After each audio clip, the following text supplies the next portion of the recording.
decir, a la parte que llamamos profetas menores nosotros. Entonces, bajo esa perspectiva estábamos trabajando y nos tocaba después hablar sobre los libros que se conocen como los escritos. Ustedes seguramente han encontrado en el texto de Lucas, el capítulo 24, cuando Jesús está hablando acerca de con los discípulos, ya el resucitado, pero no lo reconocieron ellos, y él se acerca así como disimuladamente, diciendo, bueno, ¿por qué están preocupados? ¿Qué pasa? ¿De qué ha sucedido? Y le dicen a él, tú que eres un extranjero, no has sabido lo que ha pasado en estos días aquí en Jerusalén, y él les cuenta toda la historia acerca de Jesús. Pero él les va y les muestra, comen el pescado y a la hora de partir ahí se dan cuenta que era él. Y comienza él a comentarle de que no se han dado cuenta de que él es aquel que hablaba a Moisés, ¿no? La ley, los profetas y los escritos, dice, ¿no? Entonces, esa triada, ese conjunto que aparece ahí en esa parte del texto, era algo que todavía, en alguna manera, ya estaba analizándose, o ya era una especie digamos, entendimiento que habían puesto los judíos en cuanto a sus escrituras, ¿ya? Porque nosotros tenemos la idea de que el Antiguo Testamento, cuando estaba Jesús, ya estaba completo, pero creo que mencionamos a ustedes que el, el texto del Antiguo Testamento no se va desarrollando, va teniendo su forma hasta más o menos el segundo siglo después de Cristo, ¿no?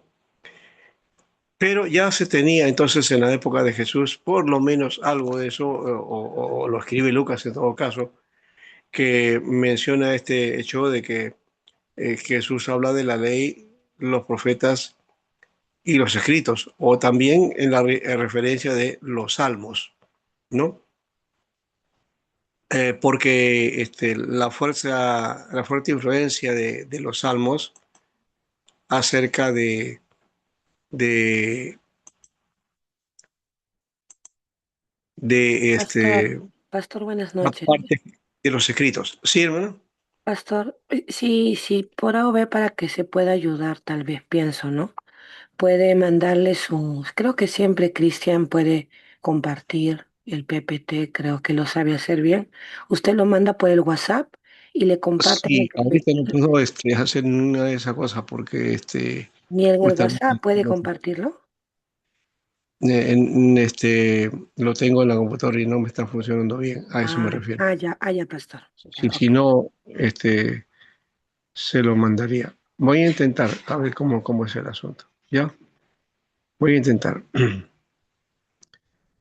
Am, entonces, además,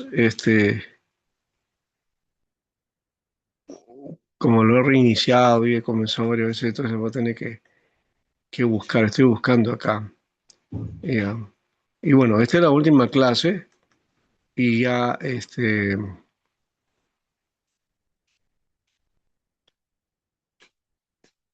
tendríamos acá eh, esta parte del texto de los escritos, ¿no? Esto todavía nos falta un poco de los profetas y ahí avanzamos o terminamos, ¿ya? Pero tengo que de mi impaciencia para esto. Pero bueno, mientras tanto estábamos mencionando este aspecto que tiene que ver con el contexto en que se desarrolla el Antiguo Testamento. Ya les mencioné que en su mayoría, este, y todos los biblistas están de acuerdo con que el tema de desarrollo de estos libros se hizo en la época que conocemos como intertestamentaria, ¿no? Ahí fue su nivel más, digamos, más importante, o se editó, se tomó la fuerza y por eso llega hasta más o menos el segundo siglo después de Cristo, ¿no? En donde ya el judío también comienza a plantear su concepción acerca de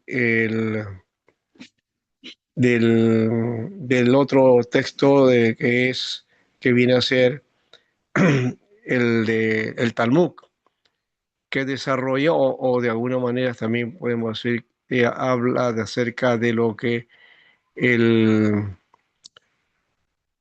el, los escritos de la Torá, que es lo importante, pero también era la otra parte de la Torá, que era la Torá oral, ¿no? Desde esa perspectiva, entonces, hay una continuidad dentro de ese trabajo, ¿no? Porque aparecen los talmudistas, y ya estamos hablando del primer y segundo siglo después de Cristo, que más o menos van a tener su influencia hasta el tercero, cuarto, y después, más o menos al quinto o sexto siglo, eh, vienen como, digamos, como una continuidad o conveniencia de lo que hicieron los talmudistas, vienen los masoretas. Los masoretas son los que van a ser portadores de la tradición, eh, digamos, de la tradición del texto, ¿no? Y van a guardar el texto y van a también a darnos a nosotros el texto del Antiguo Testamento, la base hoy día de muchos de los como llamaríamos, del Antiguo Testamento, básicamente, las traducciones, ahí está, esa es la idea. Ya, eso lo tiene entonces el, lo que llamaríamos entonces el texto hebreo, ¿no? Ya que viene de la Masora. Entonces, de ahí se traducen hoy día la mayoría de Biblia o de Antiguos Testamentos a cualquier idioma, ¿no? Ah, eso lo estamos haciendo ahora porque de repente ustedes se puedan preguntar ahí, ¿y cómo se hacía antes? Porque en la época de Lutero, en el protestantismo, lo que se tenía era la Vulgata, ¿no? Y algunos textos del hebreo, ¿ya? Que ya después van afirmándose como este tipo de familia de textos que son la de los masoretas, ¿no? Que viene de por ahí. Pero el texto en las traducciones, ¿ya? Era de la Vulgata, ¿ya? Que es, digamos, la versión en latín, ¿ya? Y la Septuaginta, que es el documento en griego que se tenía para para esa labor, para ese trabajo, ¿no? Entonces, bajo, bajo esa línea, entonces hay toda un trabajo del texto, un trabajo y desarrollo del texto que era, digamos, importante para la planificación digamos, del trabajo, ¿ya? Y de la necesidad de aportar entonces con el texto para las nuevas generaciones. Entonces, eso fue la intervención de los masonetas, que es importantísima ahí, ¿ya? Bueno, este es como un elemento eh, particular que sería bueno entonces también tomarlo en cuenta para, para nuestra labor. Ahora, lo otro es que estos profetas menores que ya les mencioné también son profetas que trabajaron el texto en el desarrollo en su ministerio, básicamente, no tanto en el texto mismo de cómo se desarrolla el texto, ¿ya? Que es otro elemento importante también que tomar en cuenta. Dos aspectos aquí, ¿ya? A ver si me funciona ahorita en materia eléctrica. Vamos a ver. Estoy hablando del texto eh, como tal, como documento, pero también del ministerio de ellos, ¿no? Entonces son ambas cosas, digamos que difieren, ¿no? No es lo mismo, ¿no? No es lo mismo. Una cosa es el ministerio que en alguna manera se figura o que está ahí digamos, en el documento Sagrado, sagrado, ¿no? ¿no? Ya. Ya, A a ver. ver,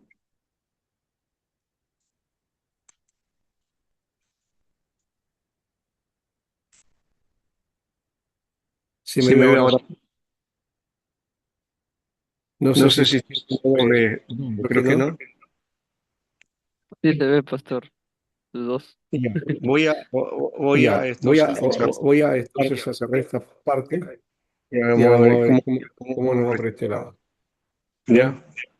Voy a silenciarlo. Primero voy a silenciarlo. Pastor, si desea, puedo retirar el usuario que ingresó por el teléfono para que se quede solamente con la computadora. ¿Cómo? Si desea, puedo retirar al usuario, bueno, desde que ingresó desde su teléfono, si quiere, puedo sacarlo de la reunión para que se quede solo de la computadora. Ya, espera. No lo saques. Espérate un rato.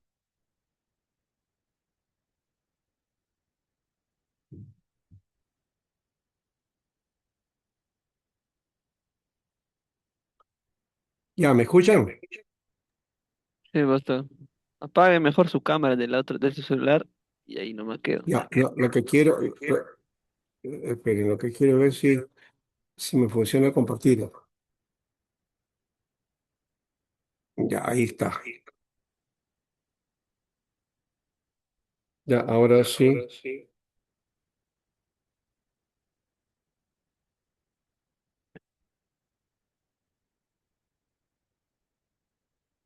Ya, se me escucha, ¿no? Sí, pastor. Sí, pastor.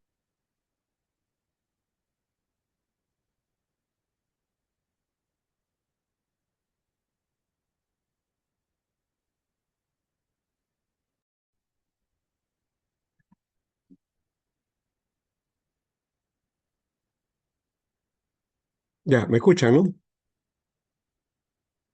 Perfecto, entonces aquí está. Am, bueno, la lucha que he tenido hoy día. Justo con ustedes se pone bravo. Parece que la máquina no quiere trabajar. Estaba yendo muy bien. No sé qué pasó, pero bueno. Llevan dos cosas, parece que fuera una cosa así, Bueno, entonces decía que el mensaje en sí del libro es lo que nos interesa ahora, ¿no? Y ya no la construcción editorial o cómo fue, lo que se formó, que eso no tiene nada que ver, de paso, el proceso de formación del texto, nada tiene que ver con la doctrina de la inspiración, porque algunos también cuando escuchan este tipo digamos, de tarea de enseñanza, dicen, no, pero estamos atacando la inspiración o la revelación. Y nada tiene que ver con eso, porque la revelación más bien y la inspiración no está supeditada, ¿ah?, al trabajo del profeta y el evento en sí mismo del momento. En todo caso, vamos a poner así, más bien. Dios revela, Dios inspira, el profeta da su mensaje en el contexto de la situación que está viviendo, habla de un mensaje, describe lo que está ocurriendo, ¿no? Y por supuesto, Dios es que lo guía y en muchas cosas el Señor le dice, ¿no? Que debe decir tal cosa, ¿no? Y lo decía, ¿no? Entonces, eso está dentro de lo que es el ministerio, en su tarea, ¿no? Cómo da el mensaje. Ahora, lo otro es cómo queda escrito, cómo queda documentado, ¿no? Que ya mencionamos que eso no nada tiene que ver con el hecho de que está dando un mensaje y en el momento está escribiendo, no puede estar escribiendo haciendo eso, o de repente ya deja de hacer eso y bueno, ahora ya, para no olvidarme lo escribo ahora, ¿no? Como si estuviera, digamos, después de un aula o una tarea que tiene que hacer. No, eso es posterior, o queda ahí, y luego, más bien, el insumo de ese material, de ese mensaje, va a salir entonces el documento y se va a hacer el libro posteriormente. ¿Ya? Entonces, creo que ese es el detalle. Y en ese detalle es que es donde Dios guarda ese mensaje. Y ahí está el sentido de la inspiración. Dios guarda ese mensaje. Dios permite que ese mensaje dado por el profeta, por el mensajero, perdure y se desarrolle y quede en un libro, quede documentado, quede para que los demás, entonces, en las generaciones posteriores, puedan conocer lo que ocurrió y el mensaje que Dios ha dejado para su pueblo, ¿no? Y eso no va a servir para siempre, siempre, porque así es. Hoy sigue hablando la Biblia para nosotros, ¿no es cierto?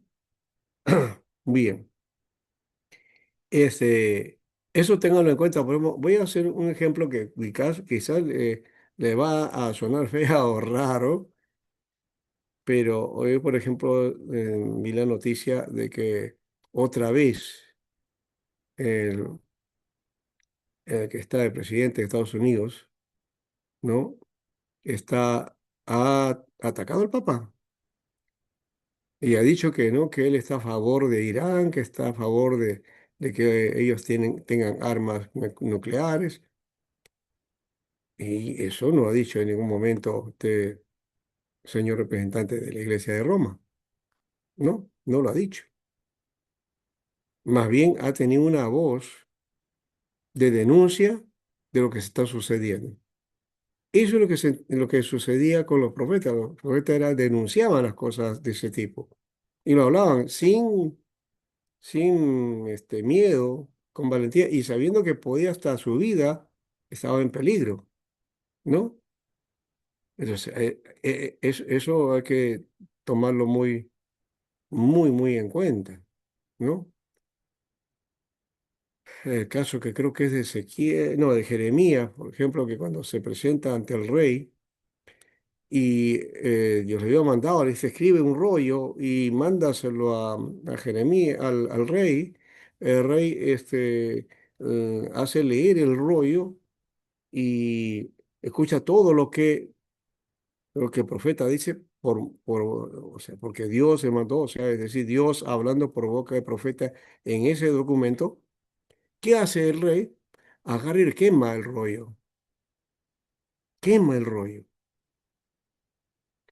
y hace que, como de esa manera, pues ataca a Jeremías, ¿no? Dice, ¿no? Entonces después dice, no, Dios le dice, no, ahora sí, otra vez, escribe nuevamente, le dice, escribe otra vez. Y le dice el mensaje que estaba ahí en el primer rollo, pero añade otras cosas más, señor. Es decir, Dios le habla algo más acerca de eso. Entonces, ese rollo, el mensaje inicial, ahora tiene algo que tiene, no como un añadido, sino que tiene, que completa el mensaje y por la conducta que tenía este rey, ¿no? Entonces, ahí nos damos cuenta de ese sentido, entonces, de la profecía y de la inspiración, ¿no? Entonces, el mensaje, no es literalista, ¿no? Sino que el mensaje tiene que ver con eh, dar a conocer la situación que está ocurriendo, ¿no? En el pueblo, sea al rey, al profeta, al sacerdote, al pueblo, a los ricos, a los pobres, a quien tenga que darse el mensaje, ¿no? Y a pueblo en general también había, ¿no? Sus denuncias, de hecho que sí. También dijimos que los 12 tienen describe profecías concernientes a la venida del Mesías, la venida del Espíritu Santo y la instauración del reinado del Mesías, es decir, del Hijo de David. Pero el mensaje central era justicia, derecho y honra, ¿no? Miqueas 6:8 es la clave. A ver, por favor, alguien lea. ¿Puede leerlo?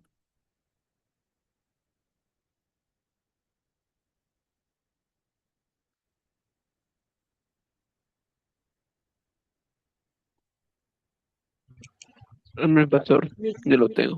Ok. A ver, dice, Miqueas 6:8.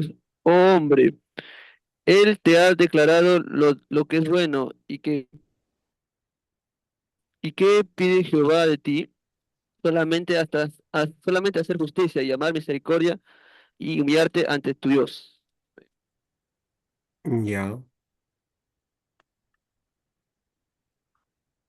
Dice entonces ahí en el texto que qué es lo que Dios quiere, ¿no es cierto? Que pide de nosotros, ¿no? Entonces, uno primero lo que resalta es curioso ahí. ¿Qué resalta ahí primero?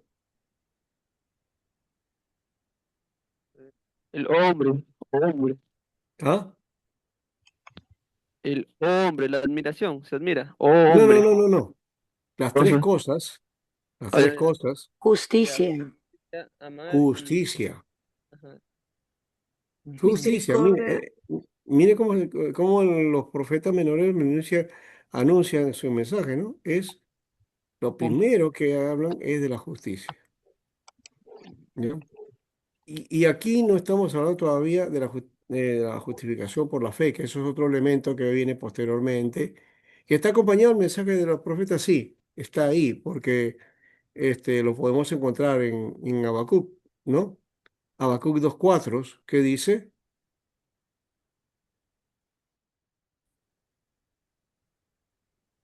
Habacuc 2:4, que también es profeta menores,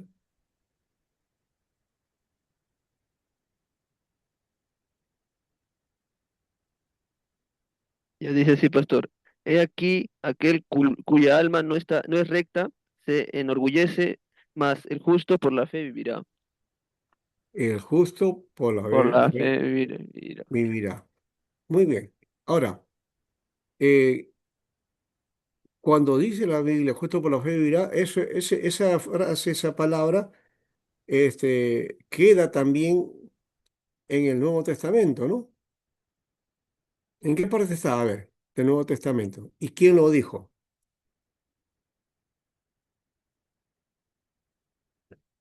¿Quién se atrevió a mencionar eso? A ver.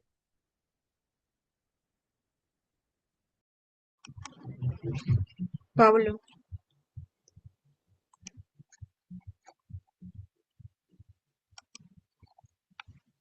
Está en el Fue, libro de fue- Romanos, pero no recuerdo el Pablo. capítulo. sí, Pablo en Ah, Romanos, en Pablo en orden, en Romanos. orden. A ver, ¿quién dijo primero? Creo que fue Dana, me parece.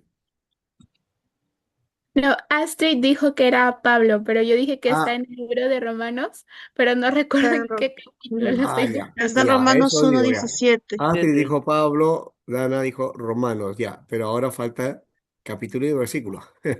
Romanos uno Romanos, diecisiete 1:17. Romanos 1:17. Sí, Romanos pues, 1:17. es la clave del evangelio. Poder. ¿Ya? Porque no me veo eso del Evangelio es poder de Dios, ¿no? ¿No? Más el justo por la fe vivirá, dice. Por su fe vivirá, dice, ¿no? Ya. Aquí ese mismo texto tiene contextos diferentes, ¿no?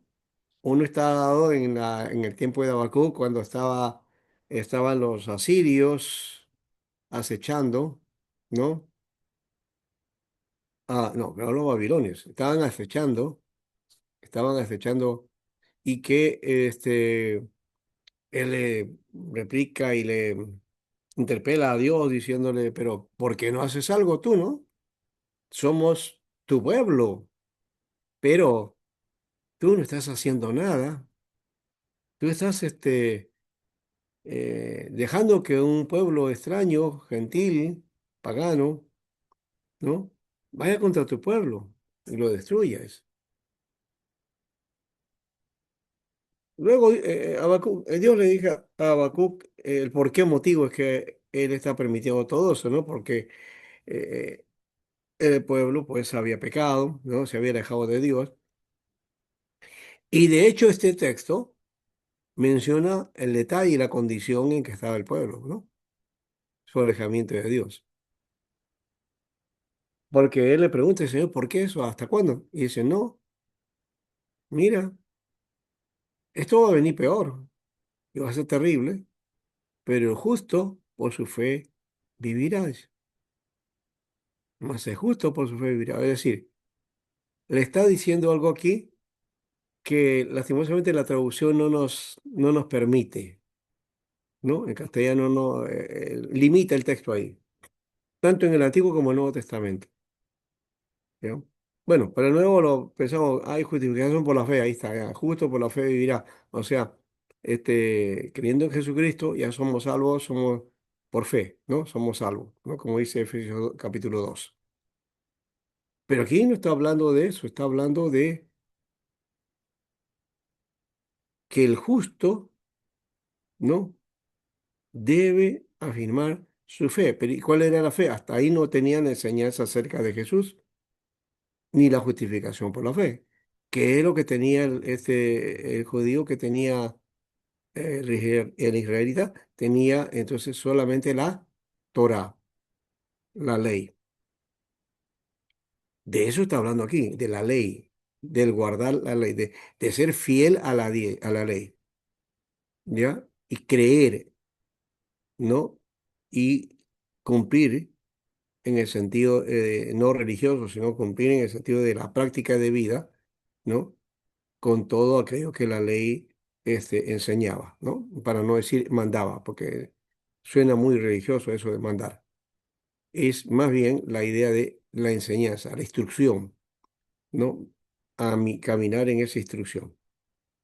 Entonces, si eso es el sentido, entonces lo que está añadiendo o lo que continúa de eso, de esa ley, porque habían recibido la ley en el Sinaí, y no solamente habían recibido la ley, sino que Dios hace un pacto con Israel.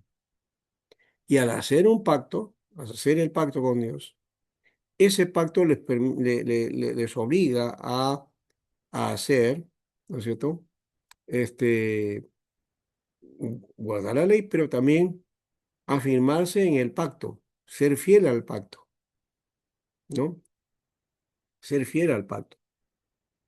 Y esto lo puedo, por otro lado, ejemplificar con la idea esta de, de la relación de un hombre y una mujer, ¿no?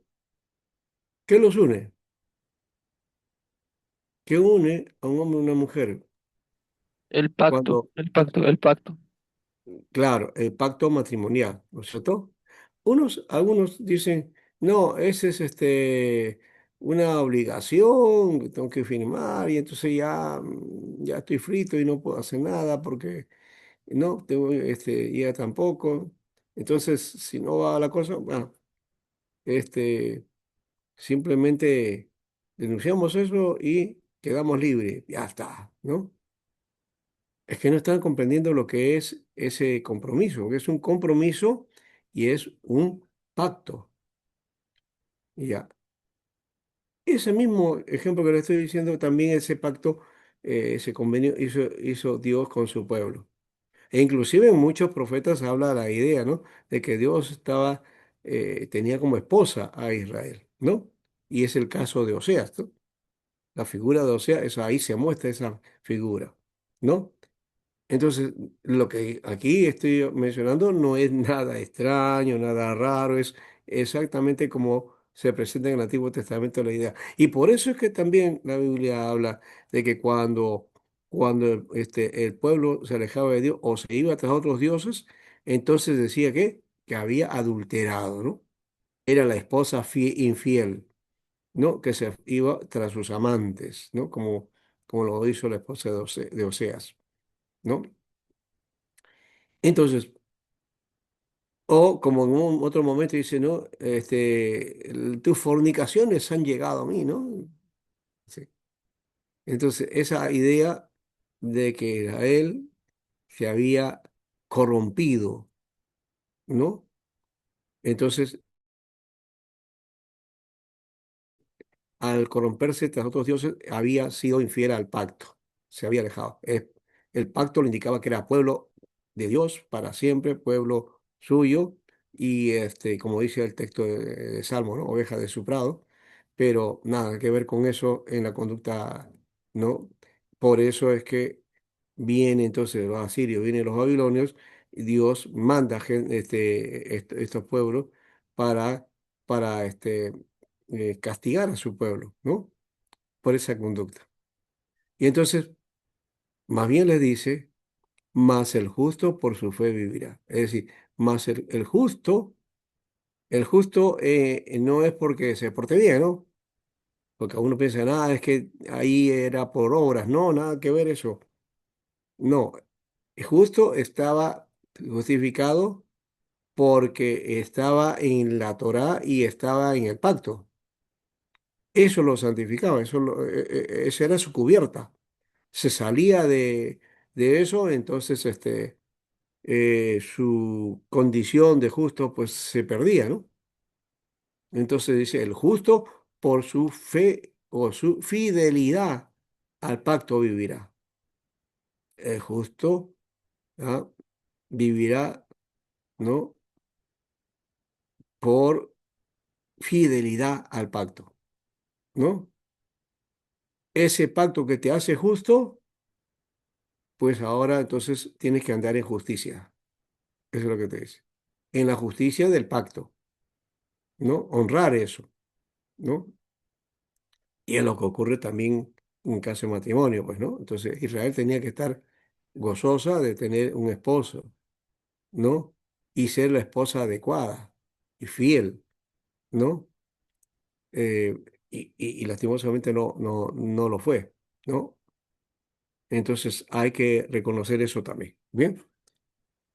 Ahora, esta parte, en parte de lo de Habacuc es la historia que aparece por acá, ¿no? Este, eh, habíamos puesto, creo que Joel también ya, me acuerdo por acá, a este lado, vamos a ir al otro Agdías, también hemos hablado de que Agdías fue contra Edom, ¿no? Después hemos hablado de Amós que era un hombre que tenía conocimiento de geopolítica, ¿no? Él estaba al día de todas las situaciones internacionales, ¿no? Todo lo que ocurría alrededor, ¿ya? Y es el que habla acerca por tres pecados o hasta el cuarto, dice, no revocaré, ¿no? ¿No? El castigo.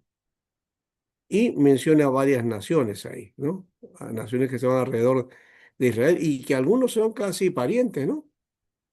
¿No? Y estaban emparentados algunos, ¿no? Edom, por ejemplo, ¿no? ¿No? Es uno de ellos, ¿ya? Entonces, eh,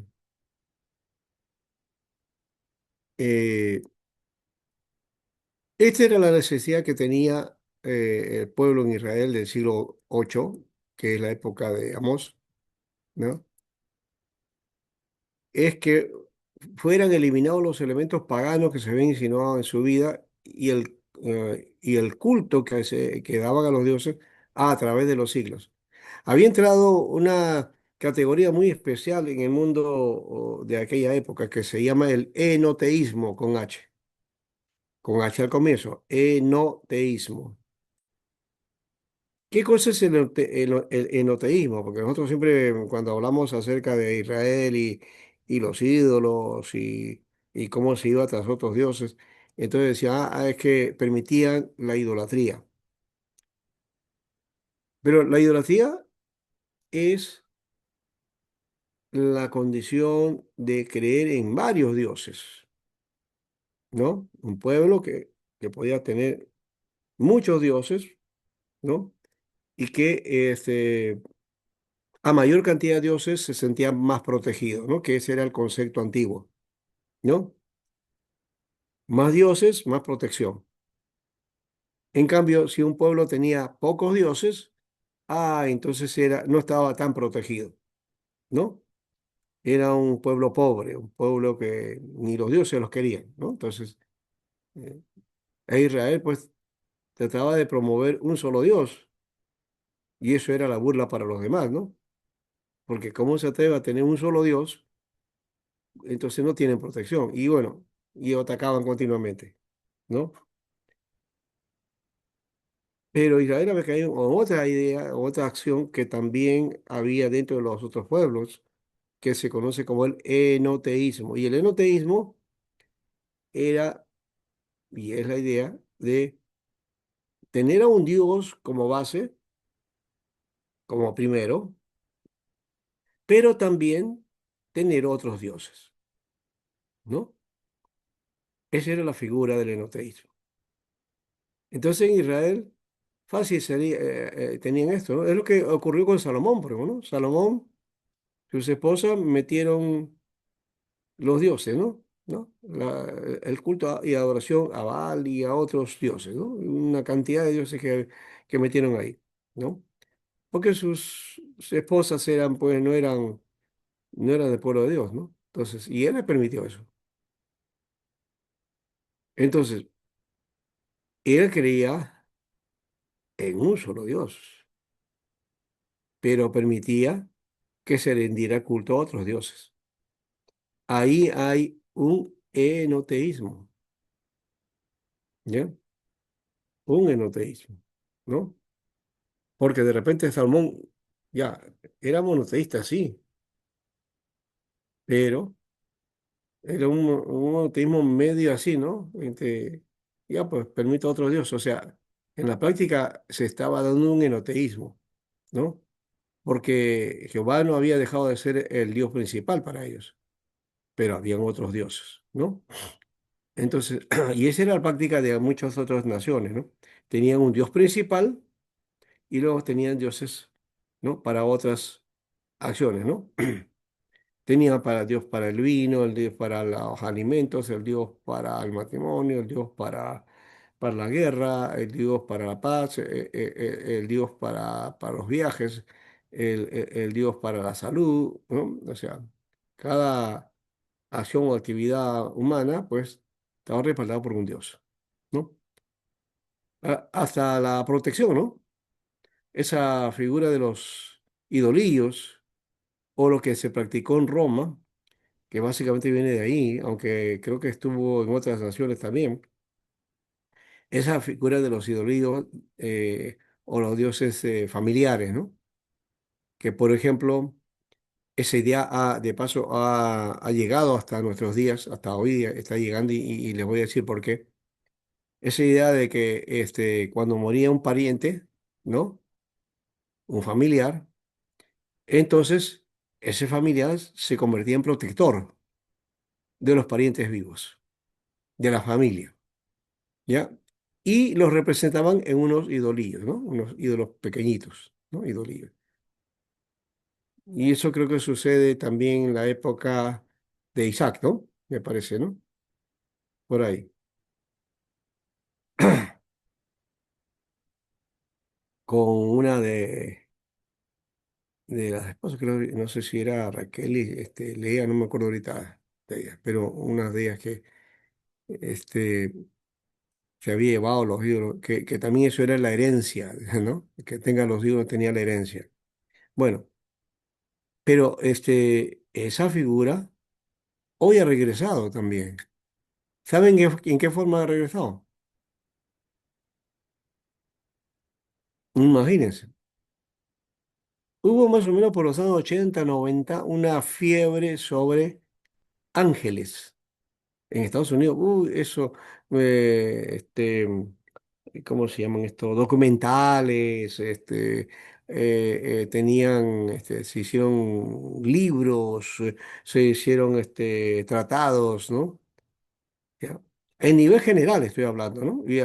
Y se trabajaba este asunto de ángeles, ¿no? Desde una manera esotérica, de una manera metafísica, de una manera, digamos, espiritualista, ¿no? Y entonces, joder, la gente que había visto ángeles, y las experiencias que tenían.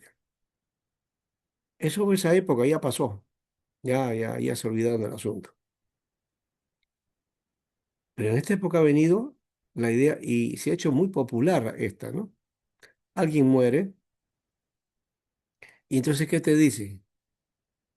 No, murió tu pariente. Oh, sí, ahora no te preocupes, ahora es un ángel. Es un ángel que te va a guardar, es un ángel que te va a proteger, te va a cuidar, ¿no? Es un angelito ahora, ¿no? Está diciendo esto lo mismo, está diciendo lo mismo que estos idolillos de Roma y de todas las naciones de por ahí, ¿no? Desde la antigüedad, ¿no? Que trabajaban o que creían ese tipo de cosas, ¿ves? Entonces, si se dan cuenta, hay cosas que eran herencias del pasado, pero que se renuevan, ¿no? Y se actualizan, ¿no? Nosotros, claro, no vamos a creer en eso, ¿no? No vamos a creer que un pariente, tu hermano, o tu mamá, o papá, o el esposo, o la esposa, o la hija, el hijo, o el papá, o la madre, o el papá, mueren, entonces se convierten en angelitos protectores, ¿no? Y eso que suena bonito. Y lo otro es eso que se leía a los niños, me acuerdo, ¿no? El ángel de la guarda, ¿no? Hasta hay una oración, no sé si alguien se acuerda de esa, de cuando la mamá le decía, ¿no? ¿No? A ver, repite Que se conmigo. llaman en los Ángel. colegios. En los colegios, ¿no? Ángel de la guarda, dulce compañía, no te apartes de mí ni de noche y de día, algo así, ¿no?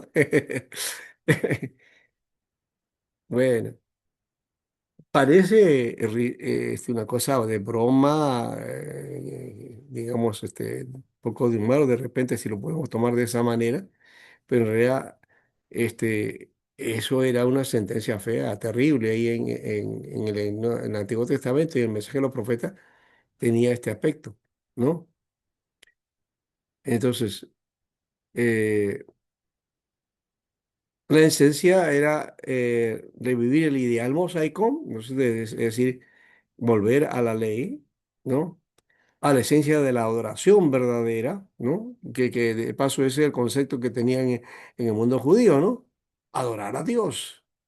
Y por eso la samaritana le dice a Jesús, mira, ustedes los judíos dicen que acá en el templo, ustedes en Jerusalén se debe adorar, y aquí en nosotros nuestros padres nos enseñaron que aquí en este monte, que ahí había un templo también, ¿no? En Jericín, ahí, por ahí había un templo que fue destruido antes del templo de Salomón, ¿ya?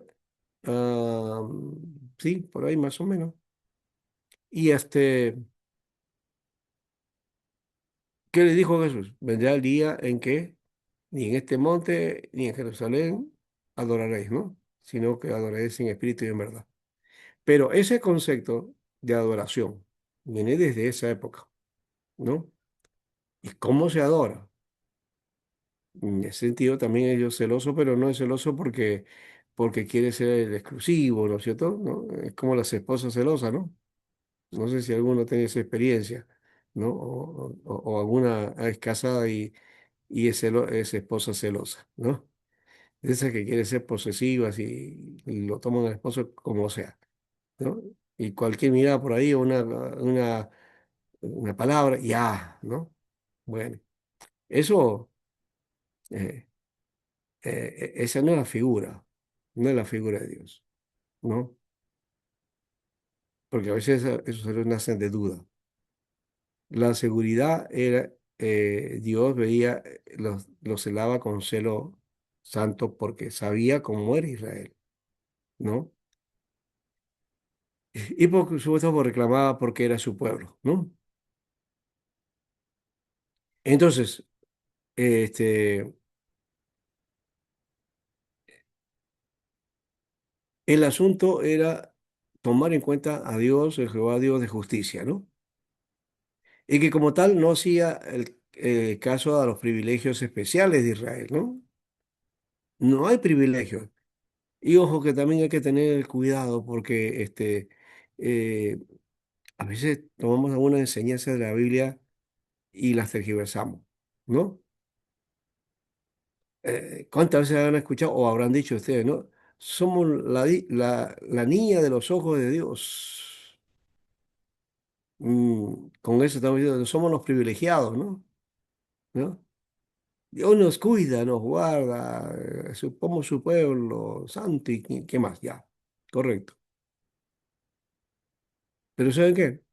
En la Biblia y en este caso del mensaje de los profetas, vamos a encontrar que no hay ningún privilegio para Israel. Todo está en función al pacto de Dios, ¿ya? Y Dios no tiene pueblos privilegiados. No hay pueblos privilegiados, ¿ya? Entonces, asumirse pueblo de Dios es hacer un rol vanidoso. Eso no es así. Dios es el que ha formado su pueblo y nosotros tenemos que estar sujetos a a ese, digamos, a esa formación, ¿no? Que Dios ha realizado y está realizando. Es su pueblo y nosotros seremos su pueblo desde esa dimensión, ¿ya? Pero nadie puede arrogarse la exclusividad de eso, ¿ya? Si no entra a ese propósito de Dios, a su justificación, ¿ya? Entonces, en el plan de Dios, el Antiguo Testamento era la ley, el pacto, y ahora también está el pacto de la cruz, ¿no? Ahí está presente. Esos son los elementos que me permiten ser pueblo de Dios, no por nosotros, sino por Él. Nadie puede decir, yo soy pueblo de Dios, yo, porque de Dios, yo soy el preferido de Dios, soy el príncipe de Dios, la reina de Dios, nada que ver. Eso es vanidad espiritual, cuidado. Y es pecado también de paso, ¿no? Es pecado. Entonces tenemos que sujetarnos a ser parte de ese pueblo que Dios está redimiendo. Somos los redimidos, un pueblo redimido, ahí sí, ¿ya? Pastor Entonces, Alberto, bueno, sí, buenas noches. sí, Sí, cuando mencionó sobre la niña de sus ojos, en todo caso sería en forma de plural decirlo. sí, pero eso el anillo de los ojos no lo dijo a Israel, de paso, eso no lo ha dicho a Israel.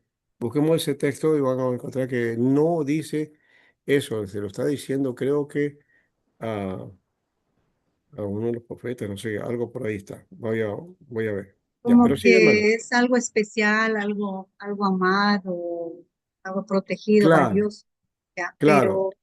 pero Dios protege es que muchas veces como que esa frase se personaliza y menciona ya, yo soy la niña de sus ojos. Entonces, como eso, a que eso voy. eso entonces no está bien esa mención. Claro, como pueblo de Dios sí, pero no como en forma individual, ¿no? ¿Ya? A ver, vamos a ver. ¿Cómo aparece?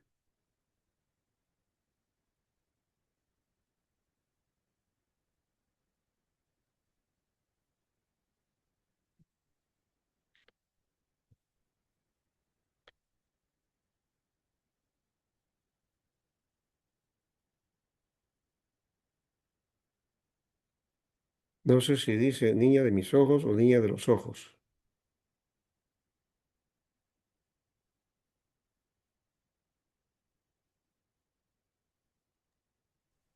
Pastor, en Deuteronomio 32:10 dice justo ese tema hablando, enfocando a Israel como su niña y sus ojos. En A ver, Deuteronomio, a ver, Deuteronomio, ya, dame. ¿lo leo? Acá justo lo tengo. Sí, Y dice, le halló en tierra de desierto y en yermo de horrible soledad. Lo trajo alrededor, lo instruyó lo guardó como la niña de sus ojos. Ahí Moisés está hablando con tema en pacto de Israel como tal, Ya. A ver, vamos a ver. porque habla del desierto, tierra del desierto, ahí enfoca a Israel, si mal no me equivoco. Yo en la tierra de Israel, sí. Mm, Deuteronomio, 32:10, 32:10. ya. Bueno, yo así me rectifico esa parte, pero ahí se refiere a Israel, dices tú, ¿no? Vamos a ver. A ver si es verdad o no.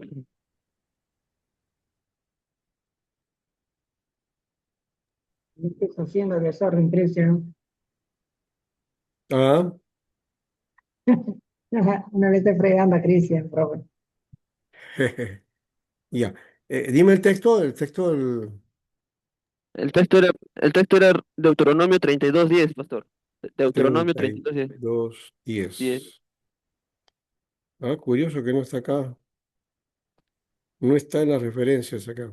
No, 32 días ya. Lo voy a buscar por otro lado. 32 días. Ujú, 32. Y vamos a ver el contexto en que aparece. Sí, eso quisiera que lo explique, que conté. Vamos a ver acá. A ver, dice, acuérdate de los tiempos antiguos, considera los años de muchas generaciones, pregunta a tu padre y él te declarará a tus ancianos y ellos te dirán. Cuando el Altísimo hizo heredar a las naciones, cuando hizo dividir a los hijos de los hombres, estableció los límites de los pueblos según el número de los hijos de Israel, porque la porción de Jehová es su pueblo, Jacob la heredad que le tocó. ¿Ve? Dios está hablando de que es su pueblo, él formó ese pueblo, ¿no? Y lo halló en tierra desierto y en yermo de horrible soledad, lo trajo alrededor, lo instruyó y lo guardó como a la niña de sus ojos. Mira qué cosa dice acá. Acá no está diciendo Dios eso. Si lo lee bien, no es Dios el que está hablando ahí. ¿Mm? ¿Mm? Si vamos hacia atrás, es Moisés que está hablando. Sí, Moisés. Y ahí yo, Es Moisés el que está diciendo eso. Y Moisés, atribuye la actitud del cuidado de Dios a su pueblo como quien cuida la niña de sus ojos. ¿Mm? Lo guardó como a la niña de su ojo, como a la niña de su ojo, dice. Ahora, no dice acá, entonces, yo guardo a Israel como la niña de mis ojos, ¿no? Que sería en forma personal. Está hablando de tercera persona y no está hablando Dios, está hablando Moisés. ¿Se dan cuenta la diferencia? claro, claro, tremendo. Entonces, Dios no dice eso. Se le atribuye a Dios eso, pero eso no dice Dios. Eso lo dijo Moisés. Así que vean bien exactamente lo que el texto está diciendo ahí, ¿no? Pastor Alberto, hace cuando dice en el Salmo 17:8, guárdame como a la niña de tus ojos, escóndeme bajo la sombra de tus alas. Esa es otra vez que aparece ese texto ahí. Ya. Ahí Es el también Salmo de David. es un Refiere David. cuidado de protección. Guárdame como a la niña de tus ojos. ¿Qué está diciendo ahí? No le está diciendo que hazme como la niña de tus ojos. Que yo pueda hacer. No, no dice eso. Dice, guárdame como a la niña de o sea, lo que está diciendo ahí es lo que ocurre con todos hermanos, ¿no? Todos tenemos que guardar nuestros ojos, ¿no? ¿Verdad? Tenemos que cuidar nuestros ojos. Bueno, algunos necesitamos lentes, ¿no? ¿No? Y algunos hasta ya, pues, de una u otra manera van a tener que usar lentes, ¿no? Bueno, eso no es protección, eso es porque ya la vista se va bajando y entonces uno tiene que ponerse lentes, sí. Pero los lentes Pastor, no cuidan los ojos, ¿no? Si no nos En dan la oportunidad de... Proverbios, Sí, pastor, alguien está hablando. sí, Gato Martina a hermosa. ver, Blanca. Pastor, cuando hace referencia que somos la niña de los ojos, ¿no? O sea, como a la niña, ¿no? De mis ojos, es Sí. la condición que Dios nos mira a nosotros y tiene pleno cuidado sobre el cuidado que tiene a la Ya. iglesia, a su pueblo, Ahora, ¿no? eso es una metáfora, hermana, se conoce como metáfora, pero viene, ese salmista, o el proverbista creo, ¿no? ¿Cómo es Marta? Que dice, guárdame como a la niña de tus ojos, dice, ¿no? Eh, danos el texto, Marta, Escóndeme y Allá escóndeme. dice, guárdame como a la niña de tus ojos, Salmo, escóndeme bajo la sombra de tus alas. Salmo 17:8. ya, ya. Vamos a Salmo 17:8. Ahí vamos a darnos cuenta de qué es lo que está queriendo decir ahí el texto, ¿ya? No es Dios que está expresando eso, ¿eh? Ese es salmista. Y está usando una metáfora. A eso se llama metáfora. ¿Ya? Ujú. Eh, 8 dice, guárdame. em, ¿Y es quién es? Es la oración de David. Es David que está pidiendo eso. Señor, guárdame como a la niña de tus ojos. No es Israel, vuelvo a repetir. ¿Ve? Y en el caso de Proverbios, Moisés, pero en el caso de Moisés, dice, tú has guardado a tu pueblo como a la niña de tus ojos. O mira, recuerden, Dios nos ha guardado como a la niña de sus ojos, o la niña de su ojo. No está refiriendo. Proverbios Sí, 7:2 dice, guarda mis mandamientos y vivirás a mi ley como las niñas de tus ojos. Claro, de los dos ojos, ¿no? lo que está diciendo, guarda, ya, a ver, Proverbios, ahí viene otra vez, eso. O sea, hay varios momentos en que sale Proverbios 7:2. Proverbios, a ver, Proverbios 7, 7:2, pastor. ya. Aquí también es un padre que le habla a su hijo. Hijo mío, guarda mis razones y atesora contigo mis mandamientos. Bueno, es el padre, Dios, ¿no? Que trata aquí a su pueblo como su hijo. Luego dice, guarda mi mandamiento y vivirás. Y mi ley, ¿qué cosa es lo que tiene que guardar? Tus La, mandamientos. la ley, ¿no? La Ley. Torá. Acá dice, entonces, guarda mis mandamientos y vivirás, y mi Torá como las niñas de tus ojos. Pastor, ¿Quién tiene que ser la niña de los ojos de pastor, Israel? Sí, sí, pastor, pero acá yo me refería, si bien es cierto que Martita está tocando Salmos y está tocando Proverbios, Zacarías 2:8 dice, ¿no? Cualquiera que a vosotros toca a la niña de mis ojos. correcto, ya. Pero eso es otra cosa. Ese es otro elemento, ¿ya? Y vamos a mirar eso también, guárdalo ahí, Blanca, ¿ya? Ya, Pero entonces, pastor. el contexto aquí es que la palabra o la frase, la niña de tus ojos, la niña de sus ojos, nunca dice la niña de mis ojos, no es Dios que dice eso en ninguna parte, ni en el texto en que está mencionando Blanca, ¿ya? No es Dios que afirma eso, y eso que aparece en el texto que Blanca ha señalado, tampoco es Dios, no es una orden de Dios, ¿no? El que toca a Israel, toca toca a Dios, digo, ¿no? A la niña de los ojos de Dios. No lo está diciendo Dios, ni tampoco es mensaje de Dios eso. Hay que entender eso también. Está en la Biblia, sí, pero no es Dios el que lo dice. O sea, no tiene valor en ese sentido. O sea, no es una orden, un mandato, ni una palabra directa de Dios. Es palabra de Dios en tanto que está en la Biblia, pero no es palabra directa de Dios diciendo eso. ¿Ya? Eso hay que entender ese aspecto. ¿Ya? Entonces, es, eh, acá dice que guarde mi ley como las niñas de tus ojos. O sea, lo que tienes que guardar Israel no es pensar solamente que ella es la niña de los ojos de Dios, que Dios la va a guardar, sino que Israel tiene que guardar la ley como y cuidar la ley como a la niña de sus ojos. ¿Te das cuenta? Mira? O sea que esa frase le está dando otro sentido. ¿Ya? La ley debe ser la niña de los ojos para nosotros. Su palabra debe ser la niña de sus ojos para nosotros. Es lo que está diciendo Proverbios ahí. ¿Ya? Entonces, que debemos tener cuidado, o sea, tenemos que estar basados en ella. Eso es lo que está diciendo esa parte del texto. Ya, ahora vamos a lo que está mencionando nuestra hermana Blanca. A ver, ¿cuál es el pasaje, hermano?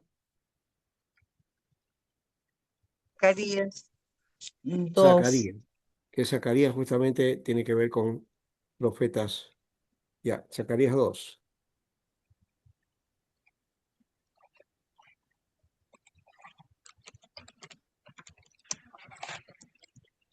Ya.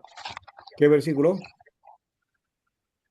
8, pastor, la parte B dice, porque así ha dicho Jehová de los ejércitos. Tras la gloria me enviará él a las naciones que os despojaron, porque el que os toca, toca a la niña de su ojo. Ya. Ahora mira, esto está dentro de, bueno, el llamado a los cautivos primero, ¿no es cierto? Que es el texto que comienza ahí, ¿viste? Y luego el 6 dice, huí de la tierra del norte, dice Jehová, pues por los cuatro vientos de los cielos os esparciré, dice Jehová. Mire, está hablando en términos de juicio. Los voy a esparcir.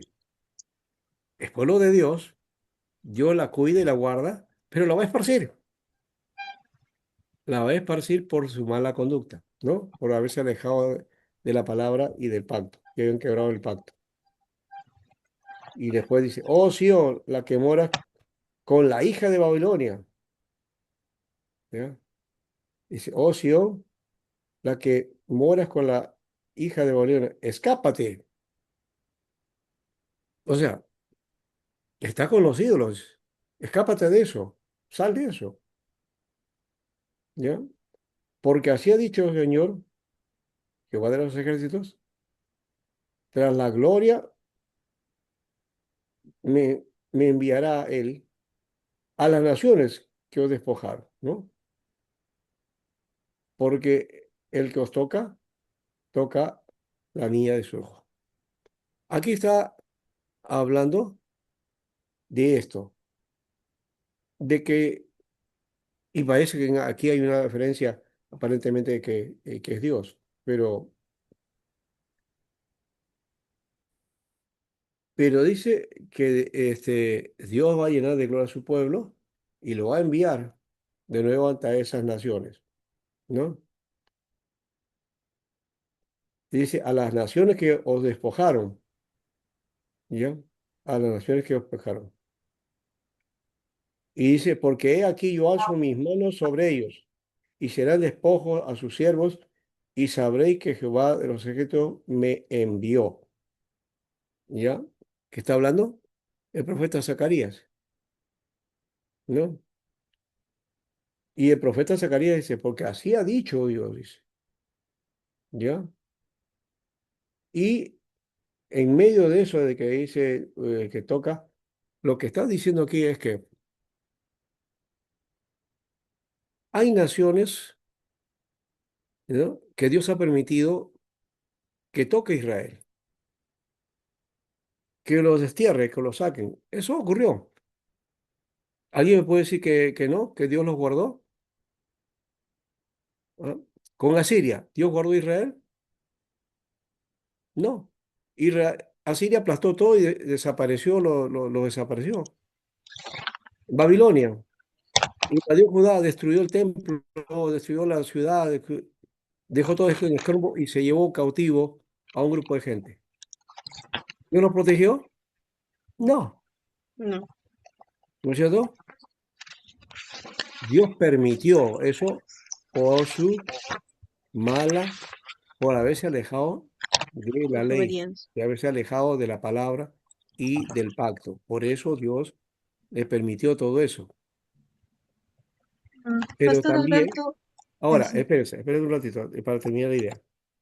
Pero una vez que eso termina, Dios también ve el asunto y dice, yo le permití a estas naciones que toquen a mi pueblo, pero estos se pasaron, hicieron cosas terribles. Pues ahora entonces les toca a ellos. En ese contexto está diciendo, nadie, ¿no? Nadie puede tocar, ¿no? O lo voy a ver como dice acá, ¿no? Porque dice aquí, este, porque el que toca, toca a la niña de su ojo. Fíjate lo que está diciendo. No es Dios directamente que está diciendo eso, sino es Zacarías que está interpretando eso. Dice, porque el que os toca, toca a la niña de su ojo. En ningún momento la frase niña de sus ojos está en, en primera persona. No aparece. O sea, no dice la Biblia, yo soy la niña. No, tú eres la niña de mis ojos. No aparece eso, nunca lo va a encontrar. Y fíjese bien que hay que tener cuidado de cómo leemos la Biblia, ¿ya? Está en tercera persona, está en tercera persona, ¿ya? Que dice que Dios ha dicho que el que toca, ¿no? A Israel toca a la niña de su ojo. Esa es la referencia que hace Zacarías. Eso no invalida el hecho de que Dios lo haya dicho, ya, está bien. Pero hay que ver el contexto, pues. ¿Ya? El contexto.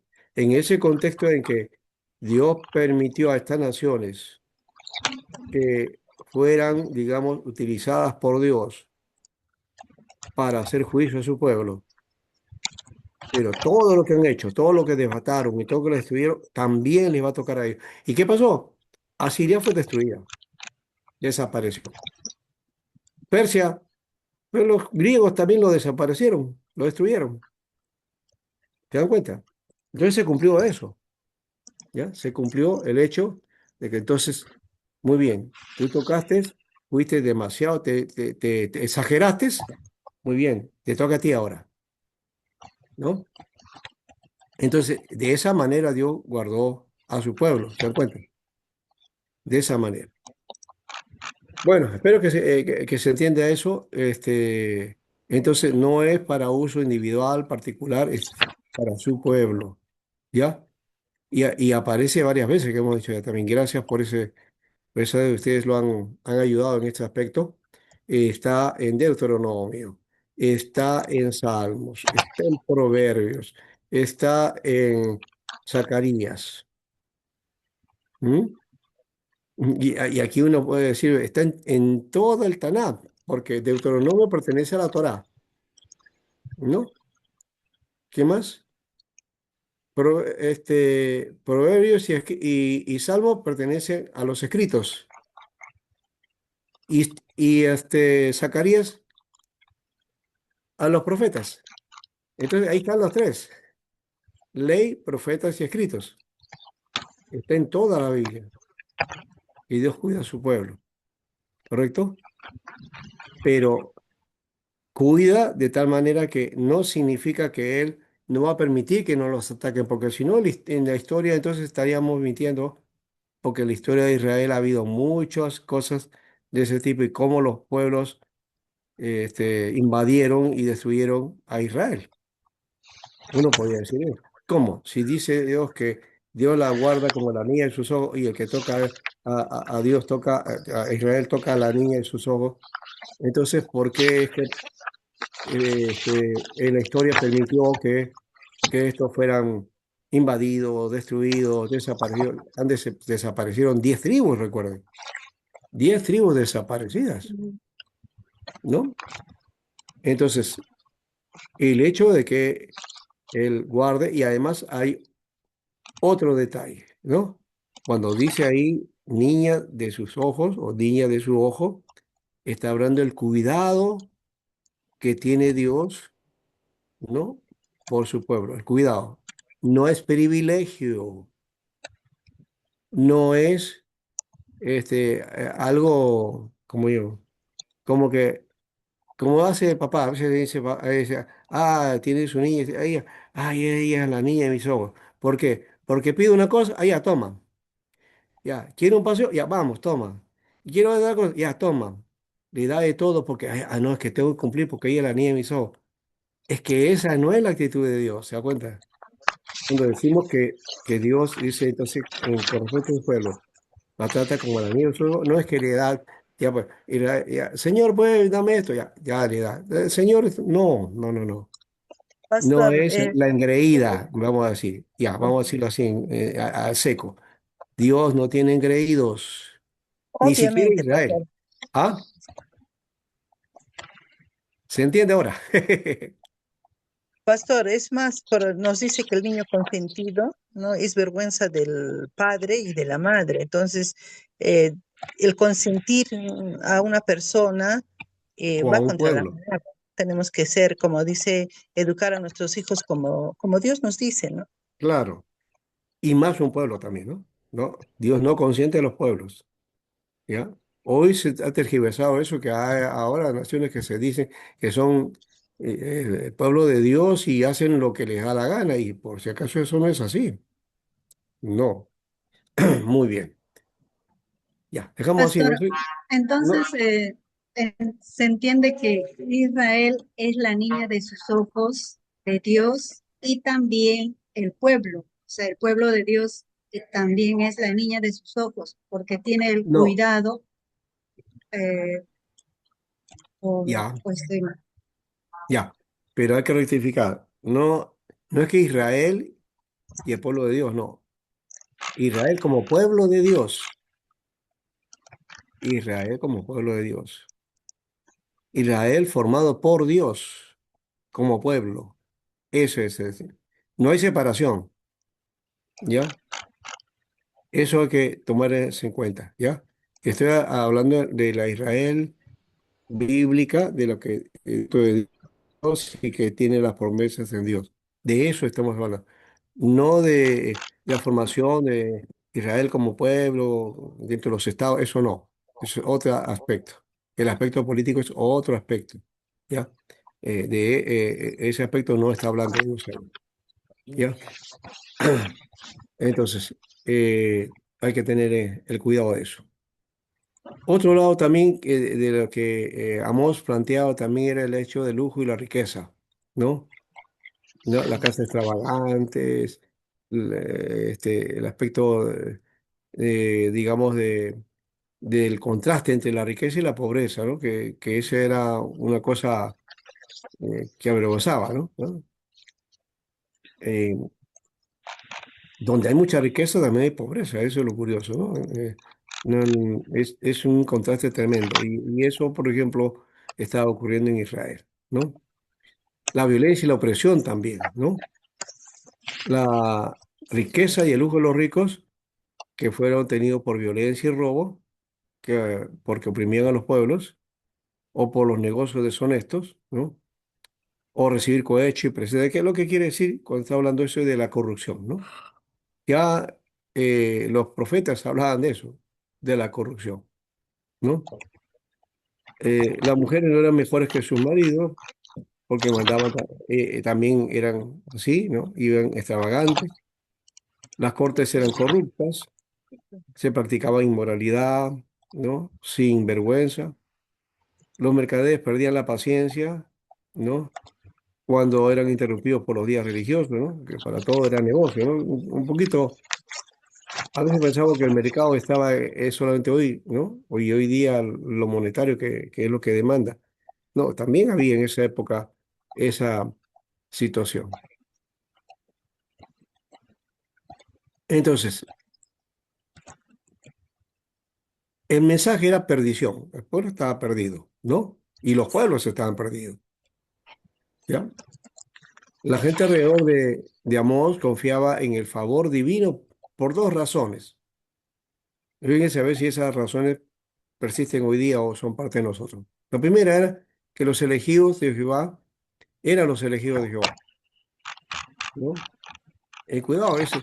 Ya, hay que conocer que somos elegidos por el Señor, pero cuidado que eso nos puede llevar a la vanagloria, a la vanidad, a pensarnos que somos más que otros, ¿no? Lastimosamente, hacia ahí iban esos pueblos. Él los había traído de Egipto y por eso seguramente continuarían cuidando de ellos, ¿no?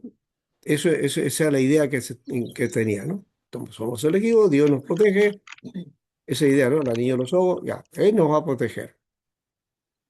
La historia nos muestra que no es así. No es así porque si el pueblo no está ligado a Dios, está pegado a Dios, entonces no va a funcionar eso. Y lo segundo es que ellos atendían a todos los detalles de su culto, es decir, a todos los aspectos litúrgicos, a todos los aspectos de la adoración, del culto, de la ceremonia, es decir, del rito, de lo religioso, ¿no? Pero no el rito religioso así inventado por nosotros, como peregrinaciones, fiestas pueblerinas, ¿no? Fiestas del pueblo, del patrón del pueblo, ese tipo de cosas es la religiosidad popular que se ha creado entre nosotros, en nuestro pueblo, ¿no? En nuestros pueblos hay eso, mucho. Pero aquí era el cuidado del culto, que todo lo del culto se tenía que guardar, ¿no? ¿No? ¿Y qué cosa era para Mos estas cosas?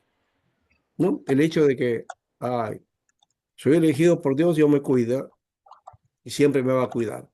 Y lo otro, que el culto, ¿no? El proceso, ¿no? Ya tengo que guardar todo eso ya. Para Mos eso eran cañas quebradas. ¿Qué cosa quiere decir? Que es una caña quebrada, una caña frágil, rota, que no tiene consistencia, ¿no? Que no sirve para nada. O sea, estas dos cosas, para él no existía eso, no servía para nada. Por eso su mensaje fue, por fuerza uno, mayormente de perdición, ¿no? El pueblo estaba perdido. La importancia de Amós, o lo principal aquí, es que no consiste en su mensaje de perdición, sino la suficiencia con él que moralizó el concepto de religión, ¿no? O sea, eh, había, había ese hecho, pero lo otro que le preocupaba a Amós es que habían moralizado el concepto de religión, ¿no? O sea, lo habían convertido en una cosa rutinaria, ¿no? Como parte de su vida, pero que había perdido la fuerza, ¿ya? Y entonces podía estar perdido, pero era un religioso y cumplir con sus normas y con las reglas. Es la misma figura que ocurre hoy día, ¿no? Religiosos que muchas veces se comportan peor que mundanos, ¿no? ¿No? Eso creo que es otro aspecto que tomar en cuenta. ¿Ya? Y nosotros, por ejemplo, como cristianos evangélicos decimos eso, no, la gente es religiosa. Pues sí, sí, esa gente religiosa, muchas veces que cumple con todos estos requisitos que tiene su religión, pero que tiene una actitud no cristiana, ¿no? Maldice a la gente, ¿no? Le desea la muerte a otros. Eso de ahí no es lo correcto. Y Amós está hablando justamente de eso, ¿no? Así que no reconocía como de valor alguno ningunos misterios sacramentales, aparte de la obediencia moral, y no metía lugar para la casta, ¿no? O la exclusividad o el privilegio especial en la religión. Entonces, no hay privilegiados para Dios. Eso es el mensaje que tengo. Marta, sí.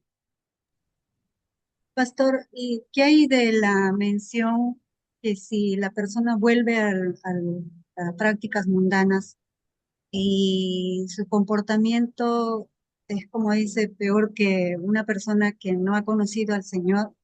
Entonces, a veces le dicen que siete, siete veces Ya. ha ingresado el Satanás, algo Pero, así. pero acá Amós lo que está diciendo es que esa actitud, esa forma en que está denunciando de vida es pagana finalmente, ¿no? Es una actitud pagana. O sea, no necesitan ellos irse totalmente o rechazar a Dios porque ya lo rechazaron en la práctica. Aunque cumplen religiosamente, estaban alejados de Dios. O sea, cumplen con la religión, cumplen con las normas, cumplen con todo eso, pero su corazón está lejos. ¿Ya? Eso es peor, esa actitud es peor que si te hubiera sido totalmente al mundo, ¿no? Porque están en el mundo ya, sino que tienen el disfraz religioso. Eso es lo que Amós denuncia de la gente en Israel, ¿ya? Y no solamente la gente de Israel, sino también de los pueblos alrededor, ¿ya? ¿Se entiende ahora sí? ¿Ya? Ese es o sea, hay que romper esa división que uno tiene de la idea de que la vida es paganos, mundanos y cristianos y espirituales, ¿no? No existe dos, existe esa dualidad, ¿ya? Esa figura de buenos y malos, eso es un invento, eso no existe. No hay buenos y malos, ¿ya? Hay gente buena, hay gente que practica la fe, pero que se comporta como mundano también. Y hay gente que puede ser mala, ¿no? O que actúa como malo, pero que en algún momento puede tener reacciones humanas con sensibilidad que son capaces de hacer sacrificios y poner la vida inclusive por otro, ¿no? O por sus familiares.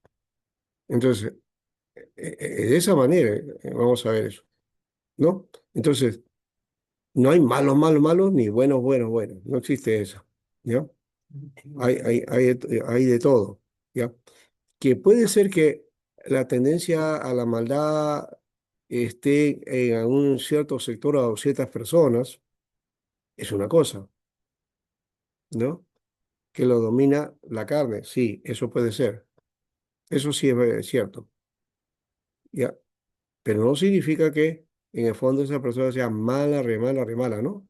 A menos que haya perdido su propia conciencia, ¿no? De ser, ¿no? Que sí los hay, sí los hay, pero eso ya es una patología, me parece, ¿ya? Que es terrible, ¿no? Y otros pues porque ya están en tanto, digamos, embarrados en el pecado que ya no miden, pues, ¿no? Ya no miden. Bueno, entonces, para entender entonces el significado completo del mensaje de perdición es necesaria una comprensión clara de dos hechos importantes acá, ¿no? Que se ignora. Fidelidad a Dios y práctica de la justicia y derecho. Fíjese, en eso se resume. Los profetas hablan de eso y así, eh, a boca abierta, ¿no? No cerrada, sino abierta, ¿no? Lo decían con todo. El que practica la fidelidad a Dios y a su palabra y a su pacto, entonces practica justicia, practica el derecho, no quiebra el derecho, no quiebra la justicia. Y también reclama la justicia y lucha por la justicia también, ¿no? Y Jesús habla de eso también, ¿no? Bienaventurados los que luchan por la justicia, ¿sí o no? O por lo justo, ¿no? Por lo que hace justicia, ¿no? Pobres Entonces, de justicia, pobres de justicia. ah, claro, Pobres. no solamente pensando en justicia a los pobres, que es, claro, ahí hay un tema, pero no solamente eso, ¿no? Sino justicia en todo sentido, ¿no? ¿No? En hecho del orden de vida, que algunos dicen, bueno, eso no interesa acá porque eso vamos arriba, arriba, así vamos a gozar de la justicia de Dios. Sí, pero acá el mensaje de Jesús y de los profetas y de Santiago fue acá, la práctica de justicia. Eso a veces nos olvidamos, ¿no? Ser justo, ¿no? Ah, por un detalle nada más, voy a pensar, eso a hablar de una cosa sencilla, ¿no? Que, por ejemplo, estás atendiendo, digamos, las mesas, ¿no? Estás sirviendo ahí o estás atendiendo ahí y hay un comensal y todo eso, ya. Y viene tu amigo o a la persona que tú prefieres, ¿no? La que mejor lleva, ¿no? Lleva al último y están sirviendo, entonces agarra y inmediatamente vas allá adentro y llevas los platos y le sirves a él. Y los demás que estaban todavía ahí están esperando todavía, ¿no? Pero le has dado preferencia a esa persona. ¿Eso es justo? No es justo. Yo digo, estoy diciendo, no sé si ha ocurrido o no. Es simplemente una cosa al aire que se me ocurre. ¿Ya? Pero puede suceder, ¿no? Entonces, cuidado. O que de repente es para un pastor o alguien que grande conocido. Ah, no, acá tengo que darle la preferencia y dejas a los demás por atenderlo. Santiago justamente dice eso. Cuidado, ¿no? Viene un rico y le atiendes ahí, le das todo y al pobre, ya, espérate tú, ¿no? Hacían injusticia. Eso es injusto. Ese detalle es sencillo, ¿ya? Cuanto más cuando se aplica la ley, cuando se para las normas, cuando tiene que ver con las relaciones, cuando tiene que ver con los tratos, los convenios, los tratados, las cosas que hacemos, sea entre personas, familias, naciones, pueblos, ¿no? Cometemos cada día injusticias, ¿verdad? Entonces, ahí dice que justamente la práctica de justicia es una práctica que debe tener creyente. Y el derecho, ¿no? Cumplir con todo, ¿no? Acabo de enterarme de que por ahí hay una moción creo que es en la Comisión de Transporte. ¿Saben lo que quieren hacer? Una norma, una ley que extiende la oportunidad para que los choferes, miren, para que los choferes ebrios puedan manejar sus carros. Eso está mal, ¿no es cierto? Eso es injusto y eso va contra el derecho, pero miren lo que están haciendo, ¿no? Eso es lo que reclamaba Amós, eso es lo que reclamaba Oseas, eso es lo que reclamaban los demás profetas, Miqueas, que pervertían la justicia, se pervertía el derecho. O sea, eso no es ahora, en el pasado se ha hecho. O hacer leyes con nombre propio, ¿no? ¿No? Entonces, no le ponen el nombre, pero ya uno sabe ya de que esa ley lo están haciendo porque a tal persona, ¿no? Ya, ¿no? A favor de eso o en contra de esa persona, ¿no? Una de dos. Entonces, ese tipo de cosas, los profetas denunciaban y eso está al día, pues, ¿no? Entonces, más importante todavía es que este nacionalismo religioso popular es el hecho adicional que la idea de perdición en Amós y en los profetas generalmente es más grande que la de alguna calamidad en particular, ¿no? Detrás de todas las amenazas de los profetas había la idea de algún juicio mundial. Pastor, Ese era el otro elemento, ¿no? El juicio de Dios, ¿no? El juicio de Dios pastor, finalmente. Sí, sí, hermana. Sí, pastor, en cuanto a lo que usted hace referencia y, o sea, el llamado que nos hacen, si bien es cierto, ahora estamos tocando el tema de los profetas menores, pero este llamado lo hace también los profetas como Isaías, Jeremías, ¿no? sí, también, claro, también. Sí. Entonces, contextualizándolo a nuestros tiempos, nosotros como cristianos, ¿cómo deberíamos de responder ante estas leyes pro crimen, ante esta situación de Pues perversidad? también igual, o sea, hablarlas, denunciarlas, porque no callar, no callar, ¿ya? Y sobre todo, este, como dice la Biblia, hacer el bien, ¿no? ¿No? Este tipo de cosas, no podemos nosotros, no, porque lo ya, pues, porque al final nos afecta a todos, ¿no?